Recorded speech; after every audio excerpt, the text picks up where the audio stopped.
জাতির ভেদাভেদ না, হিন্দু মুসলমান বুদ্ধ খ্রিস্টান যারে যেভাবে যে বেবিচার, বেবিচারের শব্দের অর্থ হলো বর্ণ সংকট। হ্যাঁ, অনেক সময় হিন্দুর গর্ভে মুসলমানের সন্তানও আছে, মুসলমানের গর্ভে হিন্দু সন্তানও আছে, ওই যে বর্ণ সংকট, এটার নাম হলো বর্ণ সংকট। মানে কোনো ভেদাভেদ নাই, জোর জুলুম বাজে। আর এই অসৎ সঙ্গ হলো দুইটা অসৎ যখন একাত্র হয় তখন আমাদেরকে কিছু বিধিবিধান মানে চলতে হয়। হ্যাঁ, এখন আমার তো ব্যক্তিগত কোনো স্বার্থ নাই, কিছু নাই যে আপনার বাবা সাত হয়ে দুদিন আগে দিই আমার। কিন্তু আমি শাস্ত্রে আমি যখন আমার শরণাপন্ন হয়েছেন, আমার কথা উঠেছেন না, কথা আমি 2 মিনিট দেরি হলো সাথে না ঠিক আছে বলছি এই জন্য যে এখানে তো শাস্ত্রে যেটা বিধিবিধান আছে, স্মৃতি ব্যবস্থা আমরা যেটা নিয়ে আমরা চলি, আমাদের ধর্ম চলে, সেটাকে আমরা মানি চলতে হবে না। আচ্ছা, গুরু এবং লঘু অসৎ ভেদে অসৎ 3 প্রকার হইয়া থাকে। গুরু লঘু, গুরু মানে কি বড় আর ছোট। গুরু মানে বড় জন ছোট জন। গুরু অসৎ মানে যেমন মানুষ মরলে সেটা হলো গুরুর অসৎ, মৃত অসৎটা হলো বড়, আর জনন অসৎটা হলো ছোট। এটা ইয়েতে আর কি। হ্যাঁ হ্যাঁ, সেই হিসাবে জন্ম হইতে মৃত্যু গুরু, জন্ম অসুস্থ মৃত্যুটা বড় আর কি অসুস্থ। জ্ঞাতির জনন হইতে নিজের পুত্র কন্যার জনন বড়। আর ওই জ্ঞাতি ভাই সৌভাগ্য হচ্ছে হেতের জনন অসুস্থ, আমার পরিবারে যদি কোনো এটা গুরু, এটা হলো বড়, আমার জন্য বড়। সবিন্যাদি জ্ঞাতির মরণ হইতে মাতা পিতা ও স্বামীর মরণ গুরু। জ্ঞাতিকে মরছি আর বাবা মরছি, কিন্তু আমাকে কোনটা অগ্রাধিকার দিই? বাবারটা আগে, বাবারটা, মারটা। আজ মহিলার জন্য স্বামীরটা, আমার স্বামীর মৃত্যু, এই 3টা হলো আপনার মহাগুরু। একটা মেয়ে ছেলের মহাগুরু হলো কি? ভগবান তো আছে, সেটা হলো সর্বোচ্চ, তার পরবর্তী স্থান হলো পিতা মাতা, তাহলে তার গুরু। এরপর অন্যান্য এতে হেতে হতে, এরপর আইয়েন আপনি একজন সধবা নারী, অবিবাহিত মেয়ের গুরু হইল তার মা বাপ। যখন তার বিয়ে হয় তখন তার মহাগুরু হলো তার স্বামী।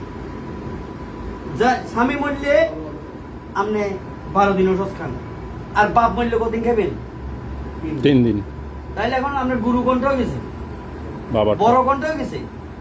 স্বামীটা। ঠিক আছে না? সবিন্ডের জনন মরণে সবিন্ডের সমান ওষুধ হয়। এখন জ্ঞাতিজ্ঞ হচ্ছে, জ্ঞাতি আরোগ্য হচ্ছে, দুনুবে কিন্তু সমান অসুস। এটা হলো সমান অসুস। এই 2 সমান অসুসের মধ্যে যদি আরো একটা অসুস হয়, তবে এখন মনে করেন একটা লোক মারা গেছে না, এটার আমরা অসুস কদিন? 12 দিন। 6 দিনের মধ্যে যদি মনে করেন আরেকটা লোক মারা যায়, ইয়ে যে হোক, যে বড় ছোট কোনো বিষয় না। প্রথম বিষয় হলো 6 দিনের মধ্যে যদি মারা যায়, আগে যে মরছে ইয়ে 13 দিনের দিন ইয়ে শ্রাদ্ধ হয়ে যাবে। আচ্ছা, এখন পূর্ব ঔষধে শুদ্ধি হয়। এখন পূর্ব ঔষধে এবার এখানে আইয়েন, আমি কথাটা খুব লক্ষ্য করি। আপনাকে ওষুধ কদিন? 12 দিন। এই দেখেন, পূর্বের ওষুধের শেষ দিবস কোন দিন? যদি স্নানের দিন।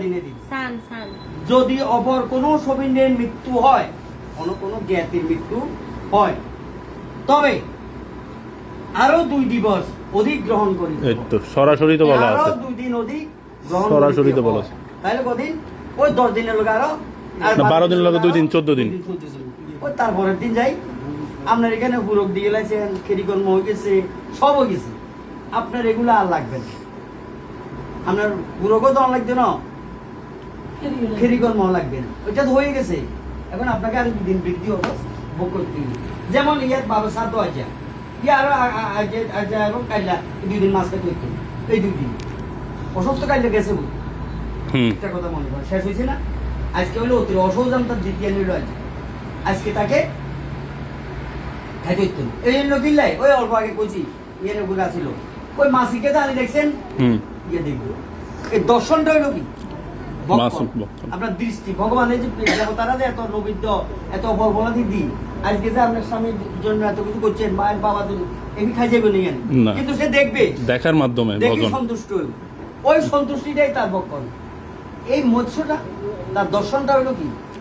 এবং হাতে মাস 5 দিন হরে গাক, 10 দিন হরে গাক, 20 দিন হরে গাক, তার তার কিন্তু ইয়ে হয়ে গেছে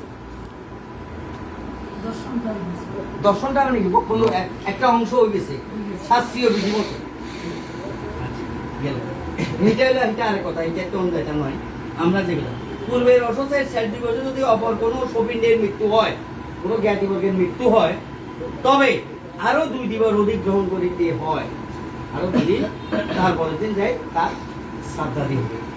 যদি অসুখের শেষ হইবার দ্বিতীয়, যেমন মনে করেন 13 দিনের দিন সোমবার দিন শ্রাদ্ধ বেরোছেন না, 13 দিনের দিন সকালে যদি ওই লোক মরতো, আপনাদের 3 দিন অসুখ বাড়ি যায়, 2 দিন নয়, আরেকদিন বাড়বো, হ্যাঁ আরো একদিন বাড়বো, আরেকদিন বাড়ি ওর শ্রাদ্ধ তো আগামীকাল আগামীকালকে।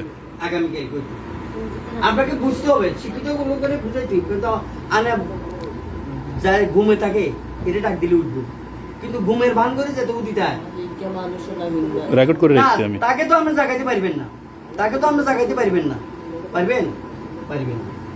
এখন দেখেন আরো তাহলে যদি অসুখ শেষ হইবার দ্বিতীয় দিন কোন দিন, ও যেদিন শ্রাদ্ধ হয়ে দিন, অসুস্থ আগের দিন গেছে 12 দিন গেছে বুঝলে, 13 দিনের দিন সকালে যদি মানা যায় 3 দিন বাড়বো, তাহলে আরো 3 দিন। 3 দিন হলে মানে কি, যেমন আমার সোম মঙ্গল বুধ, না সোমবারে তো ইয়া ছিল, হ্যাঁ সান গেছে, মঙ্গলবারে শ্রাদ্ধ আছিল, মঙ্গলবারে শ্রাদ্ধ বেরোলে, মঙ্গল, মঙ্গল বুধ বৃহস্পতি 3 দিন বাড়ি যায়, এরপর শুক্রবারে শ্রাদ্ধ হইতো, শুক্রবারে যাই আপনার শ্রাদ্ধ হইতো। শ্রাদ্ধটা হইতো।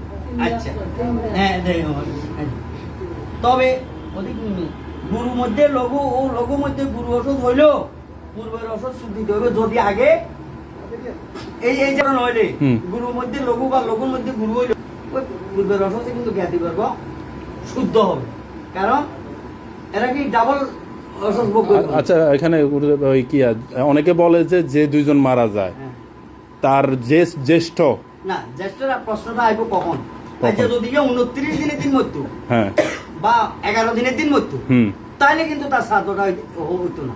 আচ্ছা, ও মানে ওই খেরি কর্ম হয়ে গেছে অসুখ শেষ হয়ে যাওয়ার পরে হওয়ার কারণে, যদি 12 দিন অসুস্থ 11 দিনের দিন মৃত্যু বা 30 দিন অসুস্থ 29 দিনের দিন মৃত্যু, হ্যাঁ তাহলে তার শ্রাদ্ধ কিন্তু হইতো না, ওই জ্যেষ্ঠ হিসাবে তখন। ওই জ্যেষ্ঠর শ্রাদ্ধ দিন হইতো। আচ্ছা আচ্ছা ওই দিন যাই হইতো। বুঝছি। এখন সবার তো প্রশ্ন এটাই, না, জ্যেষ্ঠর ঠিক আছে। হিসাবের কারণে। এখন তো বিধি বিধান তো এগুলো আমরা লিখি, বুঝছি।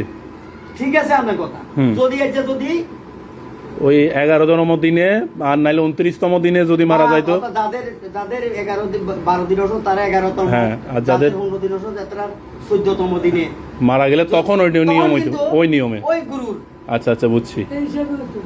ওখানে যাই হইতো, তাদের অসুখ বাড়ি যেত, কদিন বাড়ি যেত, কিছু করার নেই, বুঝছি। কিছুই করার নেই, কিন্তু এটা তো ক্রিটিক্যাল মুহূর্ত। হ্যাঁ বুঝছি। সবাই বলবে আপনারা জেল করে নেন, মানে মানা না মানা এই বুঝে আপনাদের ইচ্ছা, তাহলে আমরা সাপোর্ট করতেছেন কেন আছে? না না, আমরা তো মানতেছি, তার কথাই করতেছি। অসম্ভব, আমাদের কথা নেই, শাস্ত্রের কথায়, আমরা কোনো ব্যক্তি বিশেষের কথা নেই। এটা তো শাস্ত্র অনুযায়ী মানতে হবে। হ্যাঁ, তো কাজটা করতেছি। এখন দেখেন, আমরা যে কাজটা এই, এখন যদি ওই যে কথাটা যেটা আছে, এবার তোমার মোবাইল বাইর করো। আপনার কথাটা ঠিক আছে, হ্যাঁ, আপনার কথাটা আমি যদি যাও বললাম না একদিন আগে হইতো, একদিন আগে তাইলে হইতো। কিন্তু খেলি আগের দিন হইলে তাইলে কিন্তু হয়ে যেত। এখানে খেরিগণ হয়ে গেছে, তার পুরো হয়ে গেছে, সব হয়ে গেছে, 8 মিনিট হয়ে গেছে, এখন তার 2 মিনিট আছে, কার্যকলাপ জায়গা নেই। থামি নাই, চলমান প্রক্রিয়া চলতেছে। আচ্ছা, এরপর দেখেন তাইলে কি হলো, যদি লঘু ওষুধের মধ্যে গুরু ওষুধ হয় তাহা হইলে পূর্বের লঘু ওষুধ শুদ্ধিতে গুরু ওষুধ শুদ্ধি হইবে গেল। আচ্ছা, এখন যদি লঘু দ্বিতীয় দেখে গেল, এখন কিন্তু আবার পিতা মাতার ক্ষেত্রে আরেকটা, যেমন পিতার মৃত্যুর পর অসুখ মধ্যে যদি মার মৃত্যু হয় বা মায়ের মৃত্যুর পর যদি পিতার মৃত্যু হয়, এটাতে কিন্তু আমরা ওষুধ বাচ্চ ওই একই দিন, যখন দুলু ভাই গুরু আমার তো এখানে কি জ্যেষ্ঠর কোনো নিয়ম নাই তখন? না, শুরুতে যে হবে পূর্বের অসজে, দুলুটাই তো মা, হ্যাঁ দুইটাই একসাথে। হ্যাঁ মা বাবার ক্ষেত্রে কথা, আচ্ছা আচ্ছা, মা মাতা পিতা এরকম মারা যায় না, বুঝছি। এদের ক্ষেত্রে বলতেছি। তবে ওই পিতা মাতারও যদি 10ম দিন, যখন বাপ হচ্ছে 10ম দিন, 10 দিনের দিন, 12 দিনের দিন মারা মরে গেছে, তখনও কিন্তু ওই 2 দিন 13তম বা দিন, 3 দিন, হ্যাঁ এটা বৃদ্ধি। আচ্ছা, ওইটা বৃদ্ধি হবে ওইদিকে। বৃদ্ধি হয়ে 7 হয়ে যাবে, আচ্ছা কোনো 7 হয়ে যাবে। আচ্ছা, একসাথে এটা হলো মাতা, অনলি মাতা পিতা, মাতা পিতার জন্য। হ্যাঁ দিবেন